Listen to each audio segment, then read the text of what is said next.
pembelajaran online yang masih tentang cara menyusun sistem talent management ya.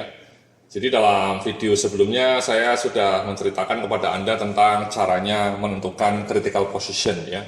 Jadi tidak semua posisi itu dilahirkan dengan bobot yang sama Mas ya.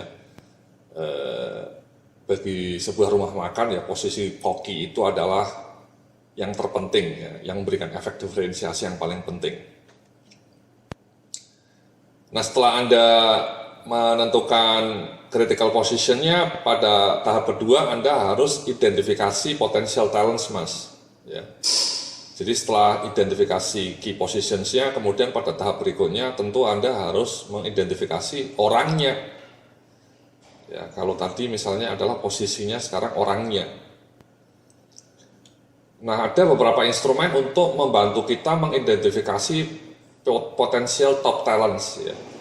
Yang pertama sejarah karir karyawan ya, kemudian hasil PA, performance appraisal berbasis KPI, assessment center, kompetensi based interview, dan 360 degree evaluation.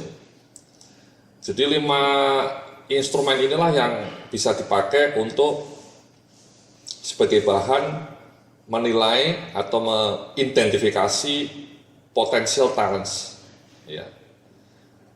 Untuk KPI saya sudah memberikan contoh lebih jelas nanti ya di dalam modul mengenai performance appraisal berbasis KPI. Untuk assessment center juga nanti di video mengenai assessment center Anda bisa lihat juga. Di dalam video mengenai assessment center saya juga bicara dengan detail mengenai kompetensi based interview. Tapi di sini kita coba membahas ya poin-poin kunci dari 5 instrumen ini ya. Jadi yang pertama misalnya untuk career history ini sederhana Mas ya, intinya adalah perjalanan karir karyawan itu di perusahaan Anda ya. Mungkin dia dulu masuk sebagai manajemen trainee, setelah itu dipromosikan menjadi asisten manager, kemudian menjadi manager, dan sekarang mungkin siap untuk dipromosikan menjadi VP atau Vice President atau GM gitu ya. Harapannya Anda punya data histori seperti ini Mas ya, nomor 1 ini ya. Jangan sampai kantor Anda tidak punya data histori setiap karyawan Anda ya, perjalanan karirnya tidak punya, itu nggak bagus ya. Kalau Anda punya HRIS yang bagus, dengan mudah Anda bisa melacak perjalanan karir karyawan Anda sejak dia masuk sampai posisi sekarang hari ini. Kapan dia dipromot, tanggal berapa ya. Jadi perjalanan karirnya itu kelihatan ya. Mudah-mudahan Anda punya database itu Mas, kalau tidak ya repot ya. Mudah-mudahan Anda punya HRIS. Oke. Nah yang kedua ini seperti ini Mas, contohnya ya, ini adalah sampel KPI untuk HR managers. Ada 4 area kinerja utama, ini sampel aja Mas ya, mengenai rekrutmennya, trainingnya, performance management, employee retention. Nah ini adalah KPI-nya Mas ya. Nanti saya akan menjelaskan tabel ini dengan lebih lengkap dalam modul mengenai performance management berbasis KPI ya. Saya di sini hanya memberikan penjelasan secara overview saja ya. Jadi ini KPI-nya ya, misalnya jumlah kebutuhan pegawai baru yang dapat dipenuhi dengan tepat waktu 45 hari. Ya, targetnya 100%, bobot KPI-nya 15%, targetnya 100%, ternyata pencapaiannya cuma 90%. Ya nilainya cuma 90 Mas. Kenapa? Karena 90 ini adalah hasil dari realisasi dibagi target. Jadi 90 per 100, jadi cuma 90. Skor akhirnya 14 ini adalah dari 90 dikali 15% bobotnya ini Mas ya. Demikian juga di KPI nomor 2 misalnya ini ya, KPI nomor 2 rata-rata skor evaluasi karyawan baru setelah 3 bulan masa percobaan. Bobot KPI-nya 15, targetnya nilainya 80. Setelah dievaluasi ternyata rata-rata karyawan baru yang direkrut bagus kinerjanya, nilainya 82. Dan kemudian skornya ya 103 Mas, karena dari mana ini 82 per 80, 103. 15 ini dari mana? 103 kali 15% ya, dibulatkan 15. Yang ketiga misalnya jumlah jam training per karyawan per tahun, bobotnya KPI 10%, targetnya 30 jam, pencapaiannya hanya 28 jam. Jadi skornya 93. Skor akhirnya 93 kali 10%. Ini ROI mas ya, ROI ini memang KPI yang agak rumit ya, tidak banyak perusahaan yang punya KPI ini. Ya ini contoh saja mas ya. Bobotnya 10%, target ROI-nya 200% ya. Jadi ROI itu misalnya Anda biaya anggaran budget trainingnya 20 juta. Setelah diukur, dampak training itu memberikan keuntungan bagi perusahaan 40 juta. Jadi itu ya 2 kali lipatnya atau 200%-nya. Ternyata setelah diukur hasilnya cuma 175. Jadi nilainya 88. 88 itu dari mana? Dari 175 bagi 200. 9 ini adalah 88 kali 10% dan seterusnya mas. Sehingga nilainya 92. Ya, ini nilai akhirnya mas. Jadi KPI ini terukur mas ya. Anda bisa lihat sendiri, terukur semuanya, tidak pakai judgement. The numbers speak for themselves. Jadi terukur. Ini instrumen PA berbasis KPI ya. Sebaiknya Anda punya seperti ini mas ya, mbak-mbak ya, bapak ibu-ibu ya, supaya lebih terukur.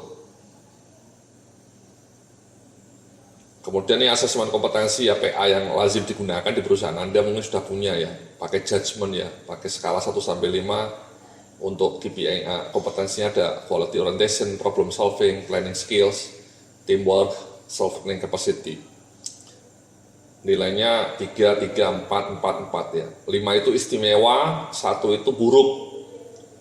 Sehingga nilainya rata-ratanya 70, 72. Dari mana ini?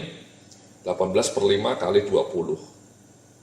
18 per 5 ini dari mana mas? 18 ini mas ya, 3 tambah 3 tambah 4 tambah 4 tambah 4 itu 18 totalnya. Dibagi 5 karena ada 5 komponen mas. 5 komponen, jadi dikali. Dan dikalikan 20 kenapa? Karena ini kan skalanya 1 sampai 5 mas. Ya mbak-mbak ya. Sementara kalau KPI ini skalanya 1 sampai 100. Ya 92, maksimum 100.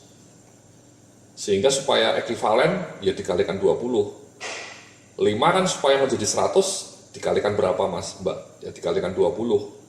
Supaya hasil nilai sebanding dengan skala nilai KPI, yakni 100. Jadi nilainya 72. Ya, nanti digabung saja mas ya, 72 ditambah 92 dibagi 2. Kalau KPI sama kompetensinya bobotnya sama ya, 50-50 ya. Jadi dari skor itulah kemudian kita bisa melacak orang ini bagus atau tidak ya. Jadi ini PA-nya berbasis KPI, tidak hanya ini. Di banyak perusahaan biasanya hanya pakai ini mas, pakai judgement saja, tidak ada KPI-nya. Jadi masih ada unsur subjektivitasnya. Nah, kalau Anda pakai KPI lebih bagus karena lebih terukur. Mungkin bobotnya dianggap sama dulu ya, 50-50 ya. Kadang-kadang perusahaan mengasih bobot ini lebih besar, bisa sampai 70%. Ya, kalau 70% ya tinggal dikalikan 70%, 92-nya ini mas. Ya, jadi misalnya kita coba hitung ya, bobot KPI, bobot kompetensi. Bobot KPI-nya 70% misalnya, bobot kompetensinya cuma 30%. Di KPI-nya tadi nilainya berapa? 92 mas. Ya, kita tulis di sini. Kompetensinya nilainya 72. Ya, kita di sini. Ya. Nah ini ya, dikalikan mas ya. 70 per 100 dikalikan 92. 64,4 ini copy paste. Jadi skornya sekarang disam 86 mas ya. Not bad ya, karena ini 70, bobotnya ini 30 ya. Kalau bobotnya dianggap sama ya tinggal di ini mas ya, ini tambahin dibagi 2, 82 ya. Nilainya malah lebih kecil karena KPI-nya kebetulan dia nilainya tinggi, yang kompetensi nilainya rendah. Kalau bobotnya 70-30 ini 86, tapi kalau bobotnya sama 82. Penentuan bobot ini tergantung kebijakan manajemen Mas ya. Ada yang 70-30, ada yang 60-40, ada yang 50-50. Intinya nilai akhirnya yang didapat ya, jadi nilai akhirnya. Jadi itu Mas ya, tools yang kedua ya, hasil performance appraisal berbasis KPI ya. Nanti dalam video berikutnya kita akan bicara mengenai instrumen yang berikutnya yakni assessment center, juga kompetensi based interview, dan juga 360 degree evaluation. Terima kasih, sampai jumpa dalam video berikutnya.